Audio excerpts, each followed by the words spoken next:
Sir post parcel. அம்மா, திருப்பூர்ல இருந்து நம்ம சொந்தக்காரங்க பனியன் கிணியன் அமைச்சிருப்பாங்கன்னு நினைக்கிறேன். திருப்பூர்ல நமக்கு எது சொந்தக்காரங்க? இது எங்கேயோ போக வேண்டியது. தப்பான அட்ரஸ் வந்துருச்சா என்னமோ? கரெக்டான அட்ரஸ் தான் வந்திருக்கு. இது திருப்பூர் பனியன்ல உங்க புருஷன் எழுதின கதைங்க எல்லா பத்திரிகை ஆபீஸ் வந்து திருப்பி அனுப்பிச்சிருக்காங்க. கதை எழுதுற மூஞ்சி முறக்கட்டி. நான் அப்பவே சொன்னேன் இந்த வெட்டி வேலையெல்லாம் வேணான்னு. கதை எழுதுறாராம் கதை. கொஞ்சம் கூட ரசிப்பில்லாதவனுங்க. இந்த கதைய மாணவர்கள் படிச்சிருந்தா எவ்வளவு முன்னேற்றம் கிடைச்சிருக்கும்.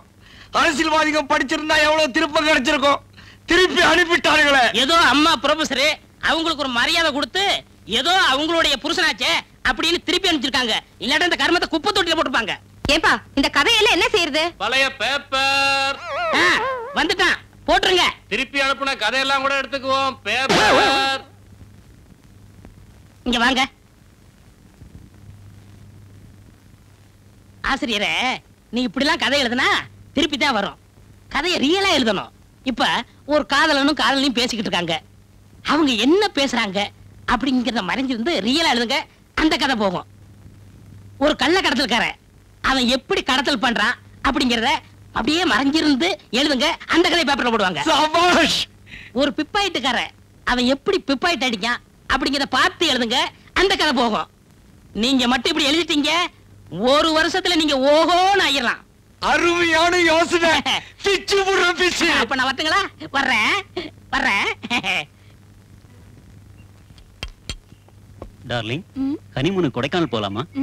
போலாங்க. ஓகே. அருமையான காதலர்கள் காதல் மேட்ரு பேசுறாங்க.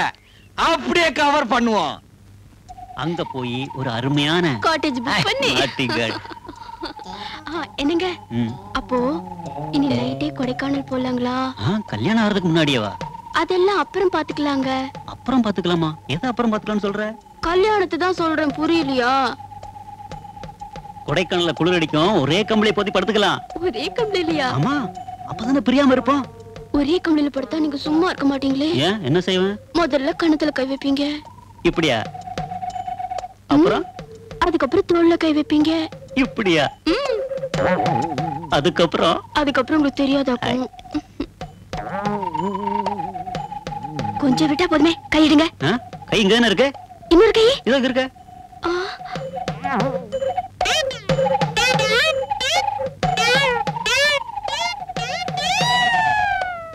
உங்க கை என் தொட மேல பட்ட மாதிரி ஒரு நினைப்பு. ஓன் தொட மேல நான் ஏன் கையை வைக்கிறேன்? வேற எவனா வச்சிருப்பான். சரி, கொடைக்கானல் அப்புறம் பாத்துக்கலாம். இப்போ ஒரு முத்தம் கூட. ஐயே, இங்க எல்லாரும் பாக்குறாங்க, நான் மாட்டேன். பார்த்தா என்ன, நம்ம தான் கல்யாணம் பண்ணிக்க போறோமே. அதுக்குன்னு இடம் பொருள் இல்லையா? இங்க நான் கொடுக்க மாட்டேன். ஏய், சத்தம் இல்லாம ஒரு முத்தம் கூட. மாட்டேன் தம்பி. எல்லாம் சரிதான். இந்த கடைசியா சொன்னீங்களா, அது முத்தமா சத்தமா? யாரையா நீ? கதாசிரியருங்க. நீங்க காதல் பண்றத நேரடியா பார்த்து எழுதி பத்திரிகைக்கு அனுப்புறதுக்காக. சரி, எப்ப இருந்து உட்கார்ந்திருக்க? நீங்க கொடைக்கானல் போகணும்னு ஆரம்பிச்சீங்கல்ல, அப்பத்துல இருந்து. நாங்க பேசுனதெல்லாம் கேட்டு கதை எழுதி புஸ்தகமா போடுவாங்க.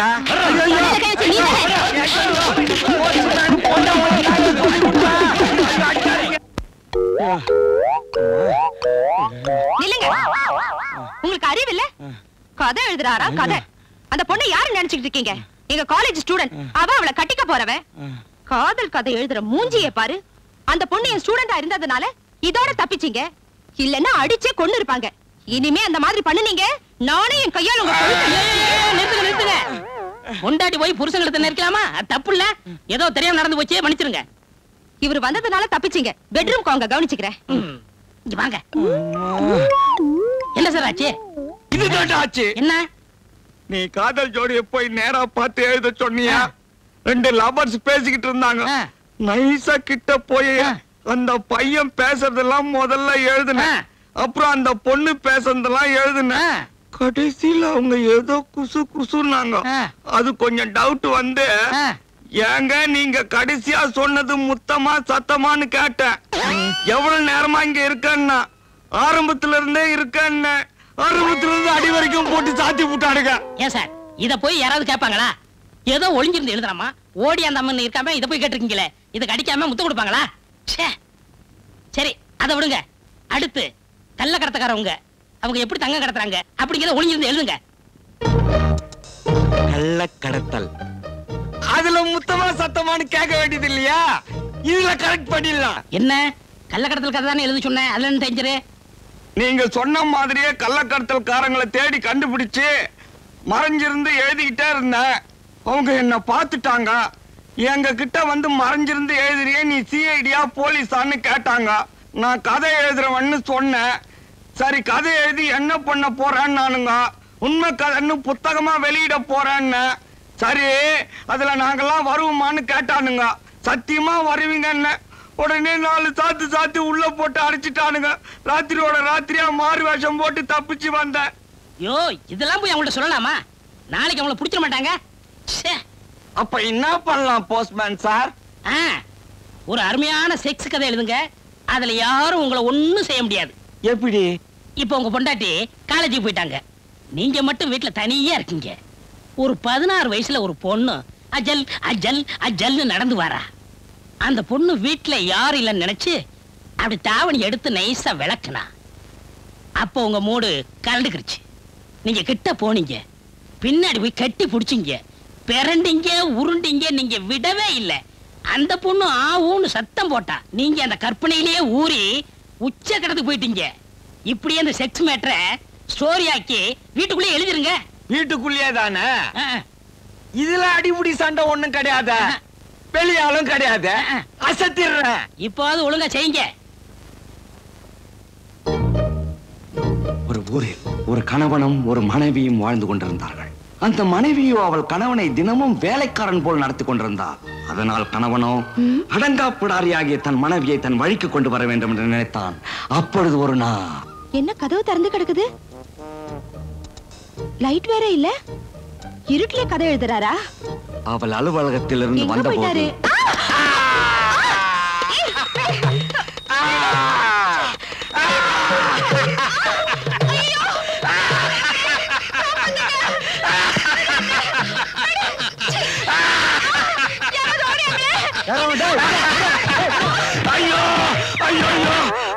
புருஷ முண்டாட்டி தானே இப்படி ஊரே கூடி பாக்குற அளவுக்கு இப்படி அடந்துக்கிறது?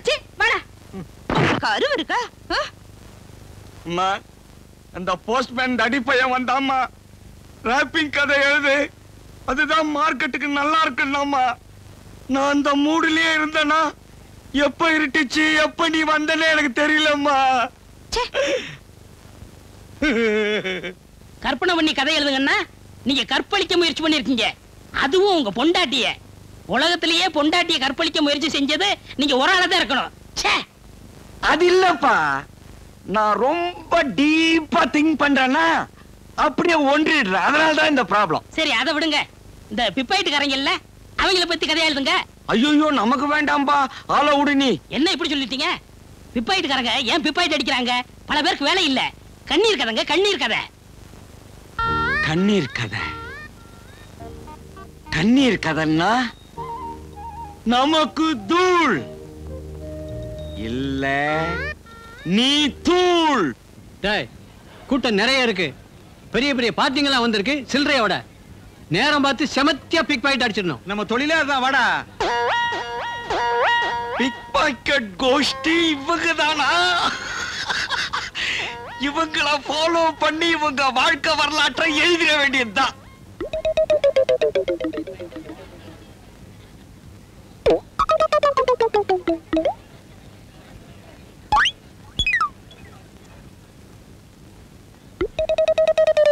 அவன் நம்மளை பத்தி கதை எழுதி நம்மளையே போலீஸ்ல மாட்ட வைக்க பாக்குறான்.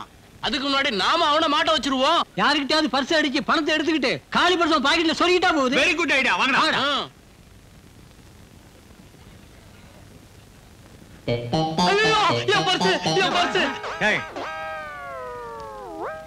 இந்த காலி பர்ஸ் அவன் பாக்கெட்ல வச்சிரு. அட என்னங்க இப்படி இடிக்கிறீங்க? ஐயோ என் பர்ஸ காணுமே, என் பர்ஸ காணுமே சார். என் பர்ஸ காணோம் சார். எங்கயா பர்ஸ் பறி கொடுத்த? இங்க தான் சார். இவ்வளவு போலீஸ் பாதுகாப்பு இருக்கு, எவன் அடிச்சிருப்பான்? சார் சார், அங்க ஒருத்த நிக்கிறானே, எங்கெங்க கூட்டம் இருக்கோ அங்க எல்லாம் நிக்கிறான், ஒரு மாதிரியா பாக்குறான். ஒருவேளை அவனா இருக்குமோ? யார் அது தெரியல. டேய் என்ன ரொம்ப நேரமா இந்த பக்கம் சுத்திக்கிட்டு இருக்க? அது ஒண்ணு இல்ல சார், பிக் பாக்கெட் குறிப்பி எடுக்கலாம்னு எடுத்துக்கிட்டு இருக்கேன். பிக் பாக்கெட்டா? சார் என் பர்ஸ் தான் சார், அதே பர்ஸ் தான் சார். என்னையா எம்டியா இருக்கு? உள்ள பணம் வச்சிருந்தேன் சார், 500 ரூபாய் பணம் வச்சிருந்தேன் சார் சார். இது என் பர்ஸ் இல்ல சார், யாரோ போட்டாங்க சார். என் பர்ஸ் இது சார். இதா?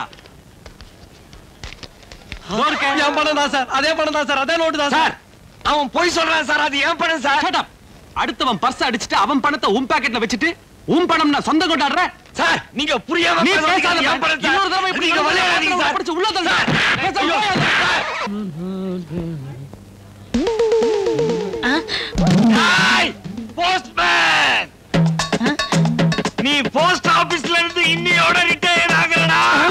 டேய் பண்ணி உன்னை அடிச்சு கறி பண்ணி சைனீஸ் ரெஸ்டாரண்ட்டுக்கு தரேன்டா. என் பொண்டாட்டி ஒரு நாளைக்கு அடிச்சாலும் ஒரு நாளைக்கு அனுப்பா. நீ என்னடா என்ன விதவிதமா அடி வாங்க வச்சிட்டியடா. ஊர்ல இருக்கிற ஒரு நல்ல அடிச்சா கூட நான் சந்தோஷமா வாங்கிட்டு இருப்பேன். ஆனா அத்தனை அயோக்கிய பசங்கிட்டே அடி வாங்க வச்சிட்டியடா. டேய் காட்டு பண்ணி உன்னை கூவத்துல போட்டு உனக்கு நான் சமாதி கட்டேன்டா. டேய் உன்னை நான் கொல்லாம விட போறதில்ல. எங்க அவன்? எங்க?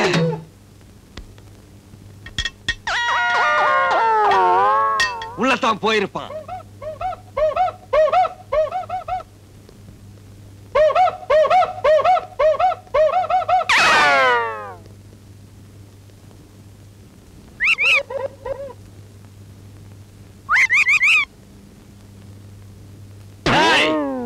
என்னை ஏமாத்திட்டு நீ உள்ளையாட ஒளிஞ்சுக்கிட்டு இருக்க. இனிமே நீ உள்ள தாண்டா இருக்கணும். ஐயோ சாவுடா. ஒண்ணும் பண்ணிராத. ஆமா, இல்ல முடியாதா? ஐயோ நான் இத சாவுடா. கொடுக்க மாட்டேன், விட்டுரு. ஐயோ போ.